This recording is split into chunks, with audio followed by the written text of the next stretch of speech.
Conselhos aos professores, pais e estudantes. Capítulo 38. Palavras de conselho.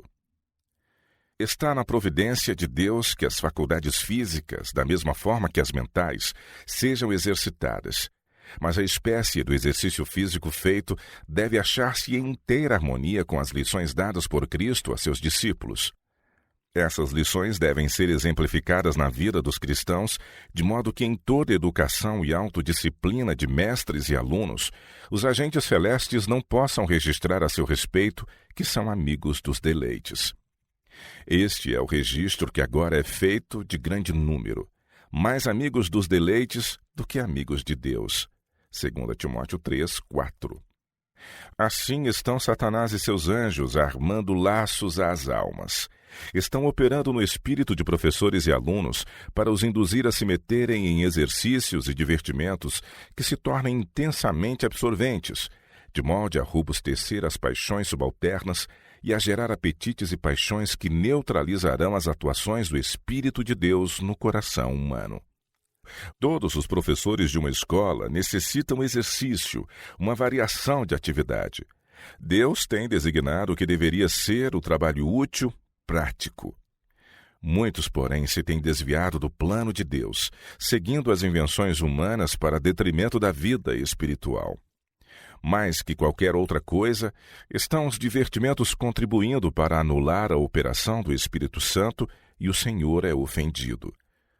Os professores que não possuem progressiva experiência religiosa, que não estão aprendendo cada dia na escola de Cristo, a fim de se tornarem exemplos ao rebanho, mas que aceitam seus salários como uma coisa principal, não se acham aptos para a solene posição que ocupam.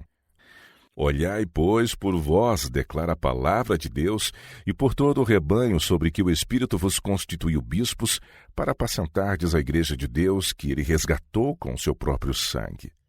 Apacentai o rebanho de Deus que está entre vós, tendo cuidado dele, não por força, mas voluntariamente, nem por torpe ganância, mas de ânimo pronto. Atos dos Apóstolos 20, 28 e 1 Pedro 5, 2. Essas palavras são dirigidas aos mestres em todas as nossas escolas, as quais são estabelecidas como Deus designou que fossem, segundo o modelo das escolas dos profetas, para comunicar conhecimento de ordem superior, não misturando a escória com a prata. Mas as falsas ideias e costumes errôneos estão levedando o que deve ser sempre conservado puro, instituições em que o amor e o temor de Deus devem ter sempre o primeiro lugar. Aprendam os mestres lições diárias na escola de Cristo. Tomai sobre vós o meu jugo, e aprendei de mim, diz ele, que sou manso e humilde de coração, e encontrareis descanso para as vossas almas. Mateus 11, 28. Há positivamente bem pouco de Cristo e demasiado do próprio eu. Os que se acham, porém, sob a direção do Espírito de Deus, sob o governo de Cristo, serão exemplos ao rebanho. Quando aparecer o sumo pastor, esses receberão a coroa da vida, a imarcessível coroa. Semelhantemente vós, mancebos, sede sujeitos aos anciãos, e sede todos sujeitos uns aos outros e revestivos de humildade, porque Deus resiste aos soberbos, mas dá graça aos humildes. Humilhai-vos, pois, debaixo da potente mão de Deus, para que a seu tempo vos exalte. 1 Pedro 5, versos 5 e 6. Toda exaltação própria opera o resultado natural, formar o caráter daquilo que Deus não pode aprovar. Trabalhai e ensinai, trabalhai segundo os moldes de Cristo, e assim jamais operareis em vossa própria e deficiente habilidade, mas tereis a cooperação do divino. Sede sóbrios, vigiai, porque o diabo, vosso adversário, anda em derredor, bramando como leão, buscando a quem possa tragar. 1 Pedro 5, verso 8. Ele está no local das brincadeiras, observando vossas diversões, e colhendo toda a alma que encontra desapercebida, lançando suas sementes no coração humano e adquirindo controle na mente dos homens. Encontra-se presente em todos os exercícios nas salas de aula. Os alunos que permitem à mente o exercitar-se profundamente acerca dos jogos não se acham nas melhores condições para receber a instrução, o conselho, a reprovação a eles tão essenciais. O exercício físico foi salientado pelo Deus de sabedoria. Diariamente devem algumas horas ser consagradas à educação útil em ramos de trabalho que ajudem os alunos a aprender os deveres da vida prática, os quais são essenciais a todos os nossos jovens.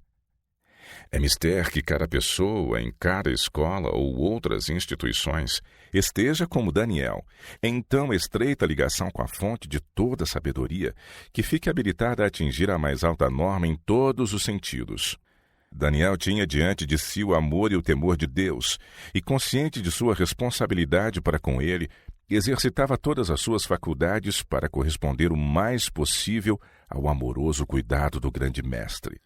Os 4 moços hebreus não permitiam que motivos egoístas e o amor dos divertimentos lhes ocupassem os áureos momentos da vida. Trabalhavam com um coração voluntário e um espírito pronto.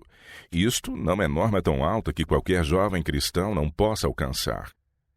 Nossos obreiros, pastores, professores, médicos, diretores, todos precisam lembrar-se de que se acham comprometidos a cooperar com Cristo, a obedecer-lhe as instruções, a seguir-lhe a guia.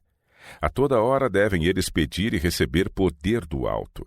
Devem nutrir um contínuo senso do amor do Salvador, de sua eficiência, vigilância e ternura. Cumpre-lhes olhá-lo como ao pastor e bispo de sua alma. Assim terão a correspondência e o apoio dos anjos celestes. Cristo lhes será a alegria e a coroa de regozijo. Seu coração será regido pelo Espírito Santo e possuirão um conhecimento da verdade que meros cristãos nominais jamais podem adquirir. Não compreendemos pela metade a significação das lições do Salvador. Não percebemos quanto elas importam para os seres que ele criou. Ele ama a raça humana. Quanto? Perguntais. Indico-vos o Calvário. Mas os cuidados terrenos, os terrestres interesses, ocultam aos nossos olhos o que é de origem celeste, de maneira que sua importância deixa de ser compreendida. Se pastores e professores tivessem mais profundo senso de sua necessidade espiritual, entrariam em sua obra com a devida compreensão da santidade da tarefa que lhes é confiada, e uma vida mais elevada havia de circular através de nossas igrejas e instituições.